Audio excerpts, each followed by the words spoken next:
Hey YouTube, this will be part 4, the Volkswagen GTI project. Appreciate the views. Just to get you caught up, so I've got both motors completely stripped down, 2013 as well as the 2012 that I purchased. And we are starting to go through the critical measurements, and then we'll be able to figure out what kind of parts we need to purchase as far as the wear items. So, get you caught up. Some of this stuff over here I'm just cleaning before I box it back up. But I got the head all rebuilt. Put brand new valve seals in there, did a valve job, and then checked the spring length and all of that kind of stuff. So the head is sitting here. One thing I did was when I was putting one of the seals, and I believe it was cylinder number, we'll call it 2 from the timing chain here side, I was putting the exhaust valve on. I put it down, and right when I went to put the spring in there, I touched that valve seal and the rubber was torn. I was like, well, all right, so I got to buy one extra seal. $9 a pop there, by the way, in 2022 dollars. So waiting to put that in, and then that head will be ready to go. It's coated with assembly lube and everything like that. I've just got to put one final valve seal in there, and then I've got to put the lifter, the valve, the keepers, so forth. Crank out of the salvage motor, 2012 block, is absolutely perfect. I've measured all the journals. They're all clean, no marks, no nicks, no nothing. As well as the main caps and the bearings. Beautiful. Took out the balance shaft, and what a lot of people are doing is taking out those little screens, and I think I'm going to go ahead and do that too. These little things have a tendency, you know, they sit down in here, they have the tendency to get clogged over time, and it only takes a little bit of gunk to get in there before it has the potential to cut your oil lubrication off for those bearings in that balance shaft, or both balance shafts, and then they'll seize up on you. So we're going to do that. I got the oil piston squirters out. A lot of people don't take those out. I did. Reason for that is I ran a bottle home through the block just to clean up the cross hatches, and then the pistons and the rods. Rod bearings are great. Rods themselves, I'm debating whether I want to replace the rods or I want to go ahead and go use the stock ones, depending, you know, the horsepower and the torque we're going to put out on this motor that we build up. But pistons cleaned up real nice, and no scoring, anything like that. There is a little bit of wear on the graphite on the sides, you can see.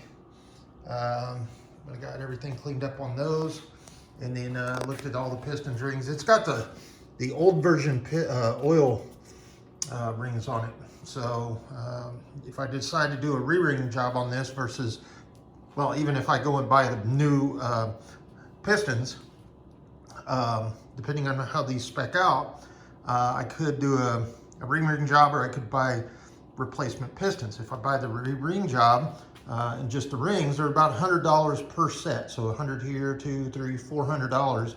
If I buy the pistons, they're about $200, give or take, for each piston. So 2, 4, 6, 8, probably 900 bucks in pistons, and they come with the rings, the pins, connecting rod pins, as well as the circlips to go in the ends of the piston there.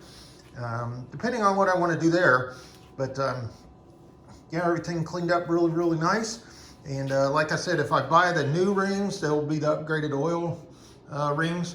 If I buy the new pistons, they'll have the upgraded oil rings. So we're going to correct the oil consumption problem right there just with doing the pistons.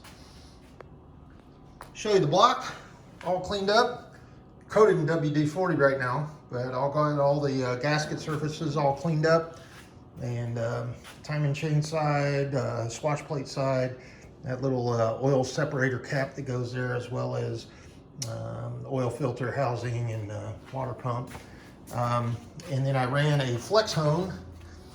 Sorry, I got the engine upside down, or the block upside down, and it's coated, so that's just WD-40 down in there. But I cleaned up all that crosshatch. Just ran the bottle hone in there a couple of times up and down just to, you know, get that crosshatch back.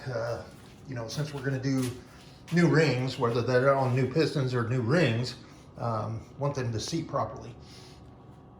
Make sure we have a good compression going forward. So there she sits. Head is done, and then I'm going to spec all the crank. Actually, I spec the crank so I know what kind of bearings I need. But I need to wrap up on the pistons, and then we'll start getting the assembly going here. I have not taken out the exhaust side balance shaft. I'll go ahead and do that probably today, and then get those little screens out of that one as well. A couple of different ways to get those balance shafts out. The intake side is pretty easy. You've got to take your water pump belt and your water pump pulley off. Reverse thread bolt that goes through there. Once you do that, you knock out this freeze plug, which is not really a freeze plug, it's just a plug, because it just seals up a piece of the block. Then you can take a long extension and just gently tap from the back there. Now, I'm not sure if I can get in there, but there is a seal. You can see in there. See that? That's actually a rubber seal that's pressed in here, and that goes around this end of the balance shaft right here, and then you've got your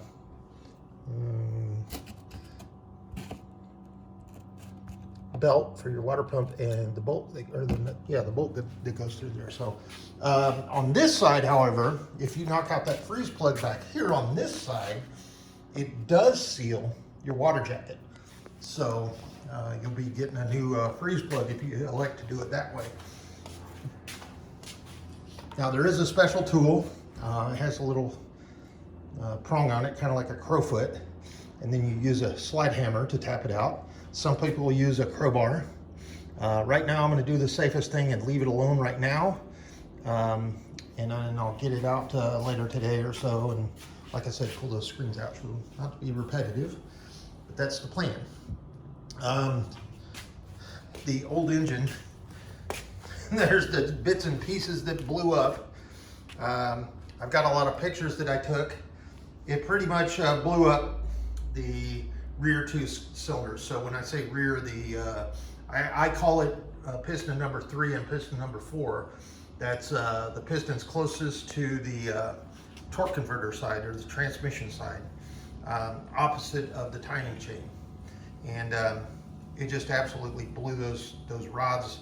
I think it lost a connecting rod bolt, and then the bottom cap come off, and then it just blew everything up. And then, you know, of course, on that block, you can see that giant hole there where it just blew out the bottom of the block. Now the head, I haven't disassembled, but I pulled it off and I flipped it over. It didn't look like any valve contact or anything like that. So we go in there. So, but this block is a 06H, same casting number as the other one. And then the same thing with the cylinder head, same thing with the, all of the numbers match between the two engines as far as the casting numbers, and then the cams are the same. The measured and spec'd out the valves, all of those are the same. So we're going to be able to reuse that hit, or not reuse, but use the 2012 version, and then all the ancillary items that went on the outside, we're going to use from the original motor, just to make sure everything connects up to our wiring harness, clips, and all of that kind of stuff. Because there is some subtle differences. You know, there, like I pointed out, I think in the previous video, the oil pump and brake pump that runs off the exhaust cam there is different. And then some of the heads, the way that the thermostat and the heater hose clamp or bolts on there are a little bit different. But in this particular case, it looks like everything's identical, just with the year. So it's a late 2012, early 2013. So everything should be worked out. Not a whole lot of upgrades that were done in, you know, the 6 months between the two engines. So there's where we're set today. I'm gonna go ahead and retain this pile of parts here just in case if I need to refer back to it. I was gonna throw it away, but before I pitch that in the dumpster, I'm gonna show you all, probably in one of the final videos in this vlog, what it looked like, all the carnage inside that engine. I don't think this engine has been tuned. However, we'll get in the ECU once we get it all back in there, and I'm thinking, you know, way on down the line. But good news is all the axles are tight and good shape, CV joints and everything like that, and all the seals and gaskets, as well as that catalytic converter on that downpipe. That's the original downpipe, you know, stock version. And being in California, we don't want to go catless, otherwise I'll never pass the smog from the air pollution Nazis out here. So we'll do everything right, get it back, and then we'll tune it up as much as we can. Have decided I'm not going to build a race car out of this. I'm going to go ahead and get it street worthy and, you know, EPA compliant, if you will, California emissions compliant, and then just rebuild the internals so it's a little bit beefed up. And then we'll tune it a little bit, probably get it in the neighborhood of about 300 horsepower-ish, something like that. I don't want to go all out. No reason to do that, especially the way the economy is. And especially what I'd have to sink into the engine, you know, money-wise in 2022 on the verge of a recession here. So, alrighty, so there we are, and more to come, and we'll talk to you. The flex hone I used, or the bottle brush to clean up the cylinders is right over there, flex hone, and then just use some lightweight oil. You can use either the flex hone oil, or you can use zero weight. I use 0 weight, let's see what I used here. Just some cheapo Amazon 020, and just kind of coast your flex hone and make sure it's lubed up good. Run it up and down in there about 10 seconds per cylinder, wipe it out, and then take it out, power wash it, and then coat those cylinders really good with WD-40. And then prior to assembly, we'll run some ATF down in there and clean up those cylinder bores real good before we go in and start putting in our new pistons, rings, rods, stuff like that. So more to come in the next video. I appreciate it. We'll talk to you soon. Bye.